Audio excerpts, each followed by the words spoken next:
Bonjour, je vous présente la tablette Nexus 10, la fameuse tablette de Google et de Samsung. Donc, il s'agit d'une tablette 10 pouces qui a la particularité d'avoir une résolution de 2560 par 1600, donc c'est assez énorme, comme on va le voir plus tard. Donc on va déjà faire le tour de la tablette. Donc on a ici, alors ça n'a pas été évident de vous montrer, voilà, on a ici un port micro USB. Ici un port audio, donc sortie audio jack 3.5 classique. Là on a le bouton power, le réglage du son. Dessous on a une prise pour un dock qui n'est pas fourni, qui n'est pas encore commercialisé. Et ici on a la sortie HDMI. Voilà, sur le dessus on n'a rien. Donc à l'avant on a une caméra frontale de 1,9 mégapixels et donc à l'arrière une caméra de 5 mégapixels avec un flash LED. Donc le revêtement à l'arrière est assez particulier parce qu'en fait il est comment dire, c'est un peu un toucher gomme. C'est-à-dire un peu soft touch, donc comme ça se fait de temps en temps, mais là c'est vraiment particulier, donc c'est-à-dire que si vous la mettez typiquement comme ça, elle tient vraiment sans tomber, parce que vraiment c'est un toucher qui tient bien en fait, qui colle un peu, voilà. Donc ça résiste aux traces de doigts, il n'y a pas du tout de reflet. Par contre, comme on peut le voir un peu ici, en fait il y a des petites saletés qui se collent dessus, parce que c'est vraiment quelque chose qui adhère en fait à la main, donc ça glisse pas, hein, c'est vraiment c'est assez particulier. Et donc ici on a un autre vêtement supérieur qui là aussi est un peu en gomme, caoutchouc, etc. Et on note ici un petit emplacement en fait pour enlever le cache, donc j'imagine que c'est pour réparer la tablette. Vous pouvez soulever en fait sans trop de problème, donc c'est un petit, je dirais presque un petit défaut de finition, parce que voilà, on voit vraiment bien un emplacement pour enlever, comme si on allait y mettre une SIM ou une micro SD, ce qui est pas le cas, puisque elle est pas 3G et elle a pas de port micro SD. Donc voici la tablette. Donc elle tourne sous Android 4.2 comme tous les derniers Nexus. Elle a la dernière version de l'OS. Donc voilà, une fois allumé, ce que ça donne. Donc on est ici sur le lock screen. Alors comme on le voit ici, on a plusieurs utilisateurs. Je vous montrerai tout à l'heure ce que ça donne. Ici, en fait, on a des widgets sur le lock screen. Donc on a la possibilité de rajouter en fait plusieurs pages de widgets. Donc il n'y a pas vraiment de limite, mais en fait, pour l'instant, on peut pas non plus choisir parmi des dizaines de widgets, hein. Donc voilà, on peut ajouter plusieurs fois les mêmes, mais bon, c'est un peu inutile. Donc voilà, en fait, ça vous permet d'accéder à certaines informations tout en ayant l'appareil verrouillé. Voilà, et donc là, bon, moi j'ai pas de mot de passe, mais si jamais j'avais un mot de passe, si je veux ouvrir mon rendez-vous, je suis obligé de saisir mon mot de passe. Voilà. Donc là, en l'occurrence, voilà, je suis obligé de verrouiller ici pour ouvrir en fait mon rendez-vous. Voilà, donc maintenant nous voici donc sur la home principale, sur l'accueil. Donc l'écran réagit bien, hein, la tablette est assez performante, on va le voir tout à l'heure sur des jeux, mais je voudrais déjà vous montrer Android 4.2 pour commencer. Donc on a en fait deux barres de ce qu'on appelait avant les barres de notification, mais du coup celle-là n'en est pas vraiment une. Donc on a ici la barre de notification qu'on retrouve sous Android 4.1. Donc avec les mises à jour des applications installées ou les applications installées, les captures d'écran, etc. Donc on a une barre riche, donc c'est-à-dire que quand vous avez un nombre réduit de notifications, en l'occurrence là je viens d'en enlever une, il y a en fait l'une des barres l'une des notifications qui devient un peu plus large, qui vous permet déjà de voir du contenu en fait dans cette barre. Voilà, là je fais une capture d'écran, elle a enregistré. Et du coup, j'ai la possibilité en fait de partager cette capture d'écran directement. Donc pareil, voilà, si j'ai une mise à jour sur un statut Facebook ou autre, je vais pouvoir liker, commenter directement depuis ce petit carré ici, ou retweeter, etc., répondre à un tweet directement depuis cette barre de notification qui est du coup enrichie. Voilà. Donc là, on a toujours le petit bouton pour enlever toutes les notifications. Bon là, il n'y en avait plus qu'une, donc voilà. Et ensuite, on a une autre barre ici, donc un peu à l'autre extrémité. Alors, je peux pas les descendre les deux en même temps en fait. Faut vraiment choisir. Donc, on a une autre barre ici avec des raccourcis. Mais en fait, les raccourcis ne sont pas vraiment des switches comme on a l'habitude de les voir sur certaines surcouches. Par exemple, voilà, si vous avez un Samsung ou HTC, vous avez dans la barre de notification directement un switch pour activer et désactiver le Wi-Fi. Là, si je veux activer ou désactiver le Wi-Fi, il faut que je fasse ça, ensuite que j'aille sur l'icône du Wi-Fi, et ensuite que j'active ou désactive, enfin l'inverse, que je désactive ou réactive la connexion. Donc on n'est pas sur un modèle où on appuierait ici pour activer, on appuierait ici pour désactiver. Là il faut quand même aller dedans et ensuite activer ou désactiver. Donc on perd un peu en ergonomie puisqu'on a un clic de plus. Voilà, bon c'est un détail, hein, mais et donc du coup on a accès à la luminosité, aux paramètres, donc les paramètres complets, le Wi-Fi, la rotation automatique de la tablette, l'accès à la batterie, le mode avion et donc le réglage du Bluetooth. Voilà, donc tant qu'on était à parler des paramètres, on va y aller directement. Voilà, donc l'aperçu donc des paramètres disponibles. Donc comme on le voit, principal, alors c'est pas évident de tout filmer d'un coup en fait en mode portrait. La principale nouveauté qu'on a donc c'est au niveau des utilisateurs.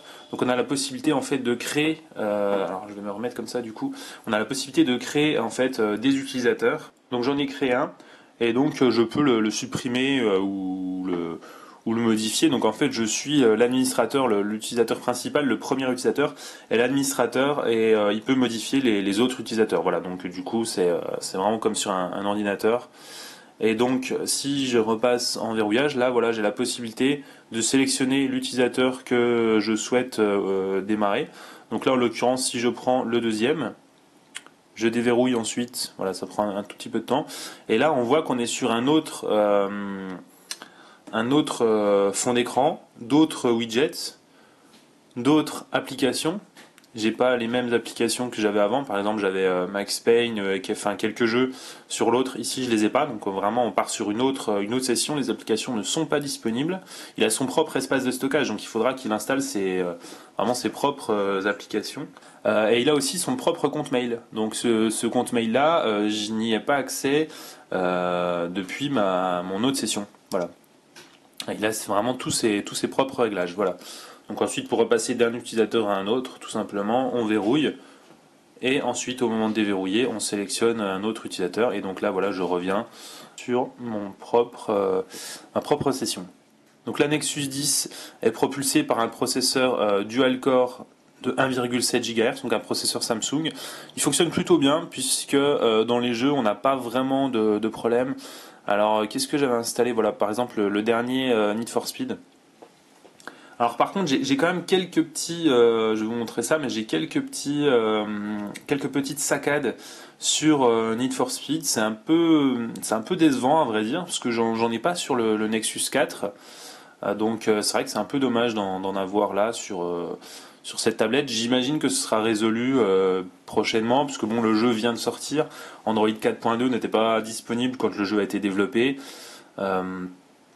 Et la tablette en elle-même vient de sortir aussi, donc j'imagine qu'il y a encore quelques petites optimisations à faire. Je vais en profiter pour vous montrer un peu le son de la tablette pendant le jeu, pour montrer un peu la puissance de celui-ci. Donc on a en fait des enceintes qui sont ici sur les côtés, qui sont donc stéréo, et qui arrivent donc de chaque côté de l'utilisateur, et du coup ça rend plutôt bien en fait, hein. Voilà.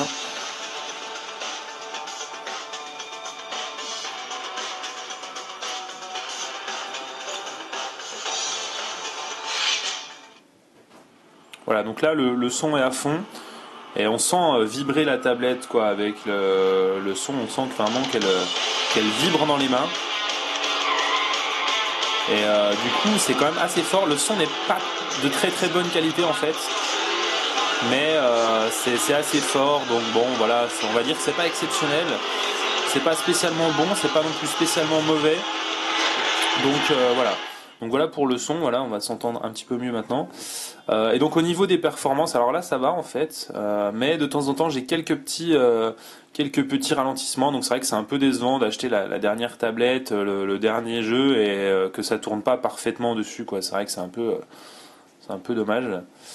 Alors là, ça va pas être évident de conduire tout en regardant ce que ça filme en même temps.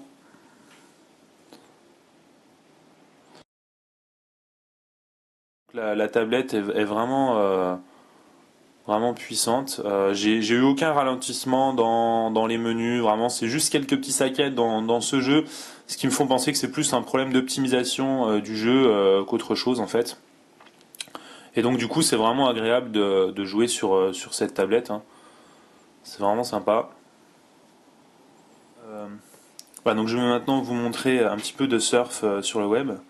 Donc voilà, en l'occurrence là j'ai mon blog qui se charge. Donc là on est en Wi-Fi évidemment parce que la tablette n'est pas 3G. Donc voilà, le chargement, alors quand on voit que le chargement n'est pas encore terminé, bon là il vient de se finir, et qu'on scrolle très vite, en fait on a un peu de, de, de blanc en fait qui vient se mettre là. C'est tout à fait, enfin c'est tout à fait normal puisque la page n'est pas encore complètement chargée, donc c'est quelque chose de très fréquent. Voilà, donc évidemment au niveau du surf c'est assez fluide, hein. Là comme on le voit ça zoome quand même assez vite. Ça pourrait être à peine mieux, mais bon, ça va quand même. Là, on a de temps en temps quelques petits blancs ici, non, alors que là, la page était chargée. Si je remonte vraiment vite, en fait, on a de temps en temps quelques petites parties de l'écran qui deviennent, euh, qui deviennent blanches. Et bon, voilà, c'est pas très courant, hein, parce que c'est vraiment quand on défile vraiment vite et que la page est assez large. Donc pour rappel, l'écran est en 2560 par 1600, donc c'est vraiment une résolution très très élevée. Mais en fait, tout ce qui est affiché, donc Android et tout le reste est affiché donc en 1280 par 800, parce que 2560 par 1600 en fait c'est 2 fois 1280 et 2 fois 800. Donc c'est un peu la même chose qui est utilisée sur les MacBook Retina avec une résolution très élevée. En fait, on fait un peu de l'upscaling, c'est-à-dire que chaque pixel est affiché 4 fois en fait, 2 fois en longueur, 2 fois en largeur. C'est la même chose aussi sur l'iPad Retina. Puisque si on conservait cette résolution native, on aurait en fait des icônes très très petits, enfin tout serait vraiment écrit en minuscule et du coup on verrait rien. Alors que là, en fait, on a donc la définition au niveau pixel, donc c'est-à-dire que les pixels sont très petits, comme il y en a beaucoup sur un écran qui est quand même pas énorme. Les pixels sont très petits, donc du coup, il est complètement impossible de les distinguer. Même quand on zoome, on voit parfaitement le texte. Il y a aucun effet de pixelisation vraiment de coins, enfin d'arrondi qui serait en fait carré, quoi. Et on garde donc du coup une quantité d'informations affichées similaire à ce que ce serait sur une tablette en 1280 par 800.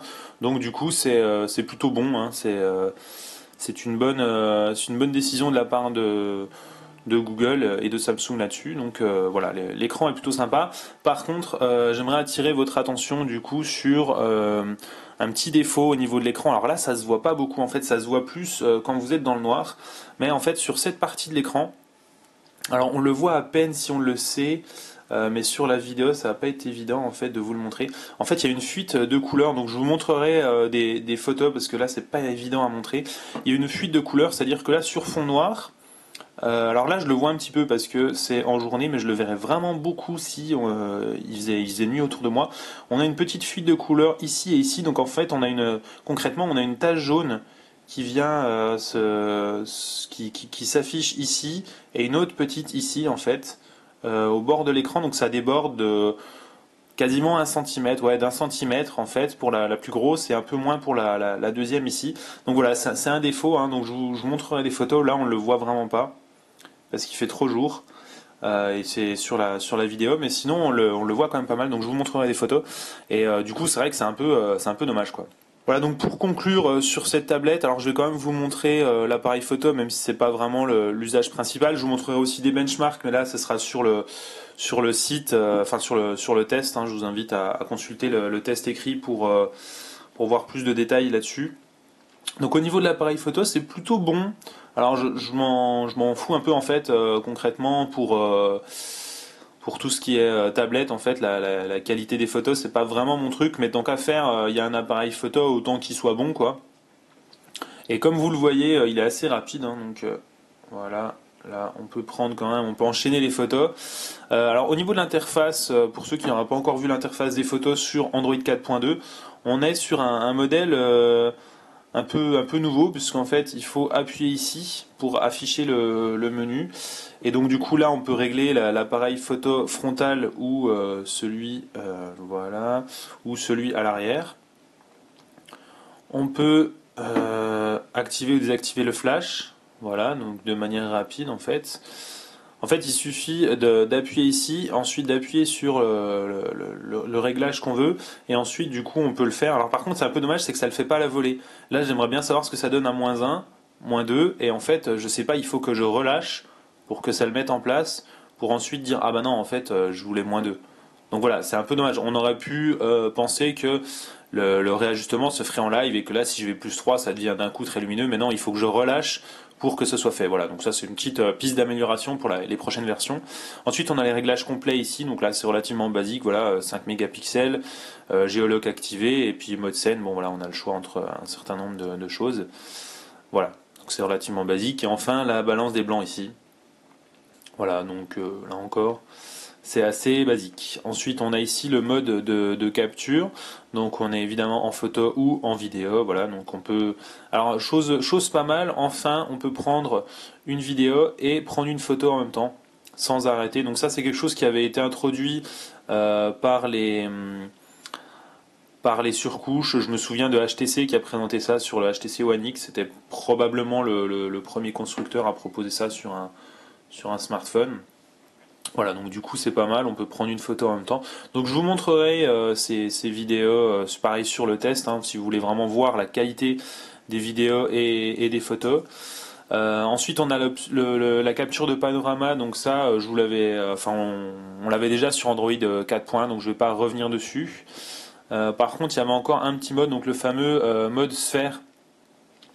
Donc ça vous en avez probablement déjà entendu parler, mais pas forcément testé si vous n'avez pas Android 4.2, puisque c'est un mode qui est apparu avec Android 4.2. Voilà, donc en fait il suffit de se mettre en face des cercles. Alors je suis désolé si le cadrage est mauvais, mais c'est vrai que c'est pas évident à montrer en fait niveau cadrage. En fait, sur votre photo, vous avez des points. Voilà, bah là je vais vous montrer ici, on va le voir. Voilà, vous avez des points. Il suffit de se mettre en face pour que ça capture la photo. Donc il n'y a pas besoin d'appuyer à aucun endroit en fait. Voilà. Et ensuite, une fois que vous vous estimez avoir terminé, vous arrêtez. Et là, en fait, vous allez avoir en allant sur la home le rendu de la vue panoramique qui s'effectue. Et une fois dans l'application galerie, vous allez pouvoir accéder à ce rendu. Voilà, donc là j'ai mon rendu qui s'effectue. Alors c'est vraiment mauvais ici parce que il faut prendre du recul par rapport à ce qu'on prend en photo. Là clairement c'est vraiment mauvais. En plus il n'est pas allé sur le côté, enfin il n'a pas fait le matching vraiment comme prévu. Voilà, donc là c'est relativement basique, hein, mais ça ressemble pas du tout à un panorama. Mais en fait c'est parce qu'on est vraiment très proche de ce que je prenais en photo. Mais si vous avez pas mal de recul, ça fonctionne bien mieux. Donc là encore, je mettrai des exemples sur le site. Et pour ce qui est quand même de la qualité des photos que j'ai prises pour conclure rapidement, voilà, donc c'est pas trop mal, hein. Pour une tablette en tout cas de 5 mégapixels, c'est plutôt bon généralement. Les capteurs sont assez négligés sur les tablettes. Bon là ça va quand même, c'est pas trop mal. Au niveau de la vidéo, alors là bon je filmais un peu n'importe quoi, donc je sais pas trop ce que ça va donner. Voilà, bon y a pas de couleur, il y a rien de spécial dans ce que je filme. On a aussi le son ici. Par les surcouches, je me souviens de HTC qui a présenté ça sur le HTC One X, c'était probablement le premier constructeur. Voilà, donc ça c'est pour ce qui est du son. Là aussi on voit que c'est pas mal, il y a pas mal de basses, mais bon voilà, la qualité n'est pas vraiment au rendez-vous, mais bon en même temps on s'en doute un peu sur une tablette, c'est pas forcément évident. Voilà, donc j'aborde pas tout ce qui est autonomie parce que pour l'instant j'ai pas eu la tablette assez longtemps pour vous en parler, mais dans le test ce sera le cas. Donc je vais conclure là-dessus. Donc la tablette de Google et de Samsung donc est vraiment une bonne tablette. Elle n'a pas vraiment de gros défauts, mis à part peut-être un stockage non extensible, mais elle est disponible en 16 Go pour 400 € ou 32 Go pour 500. Donc du coup on a quand même déjà un espace de stockage plutôt sympa, mais c'est vrai que pour ceux qui voudraient plus, surtout quand on voit le prix d'une micro SD de 16 ou 32 Go, c'est vraiment pas très cher. C'est vrai qu'un port micro SD aurait pu être sympa, mais c'est contre la politique de Google qui souhaite uniformiser vraiment le stockage, avoir un seul espace de stockage et pas stockage interne plus micro SD. Et puis aussi garantir des débits d'écriture sur le stockage garanti. Donc là, en l'occurrence, sur de la micro SD, on ne sait jamais ce qu'on a, donc du coup, ils préfèrent le stockage interne. Voilà, donc du coup, un petit défaut sur cette tablette, c'est vraiment clairement pas de micro SD. Et puis, ces défauts d'écran. En dehors de ça, la tablette est vraiment rapide. Elle est à jour et le sera encore pendant vraiment longtemps. L'écran est vraiment sympa, franchement il a une bonne définition, c'est agréable de regarder du contenu dessus, que ce soit des films. Alors sur les films ça se voit pas beaucoup, mais c'est vraiment sur les photos, si vous zoomez un peu sur les photos, sur le texte ou que vous surfez pas mal, c'est vraiment agréable. Et comme je l'ai dit juste avant, elle est assez performante, tant pour les jeux, même s'il y a encore quelques petits saccades, que pour le surf ou n'importe quelle autre tâche. Donc voilà, c'est une pure Nexus, hein, voilà, donc aucune application supplémentaire préinstallée. En revanche, vous avez, voilà, comme je l'ai dit, aussi la mise à jour d'Android qui est là. Donc voilà, elle est sur le store pour 400 ou 500 euros et c'est pour moi un très bon choix, même s'il commence quand même à y avoir pas mal de concurrence, en particulier du côté d'Acer, de Sony, d'Asus aussi pour bien sûr la Nexus 7 qui est aussi une excellente tablette, surtout pour son prix. Mais aussi d'Asus pour ses transformers, donc voilà de bons modèles mais un peu plus chers et un peu particuliers avec leur dock, etc. Mais ça reste quand même de très bonnes références. Voilà, donc en l'occurrence pour cette Nexus 10, une bonne tablette, pas sans défaut, mais quand même une très bonne tablette qu'on aurait quand même pu espérer un peu moins cher, puisque vu le prix du Nexus 4, on aurait pu s'attendre à ce que cette tablette qui n'est pas quad-core, qui n'est pas 3G ni 4G, elle aurait pu peut-être être un peu moins chère, mais bon voilà, c'est la politique de Google et de Samsung qui ont voulu ça, et elle est quand même pas si mal que ça. Voilà, donc merci de m'avoir suivi pour ce test, et à bientôt pour d'autres tests, en l'occurrence le Nexus 4 qui arrive très bientôt.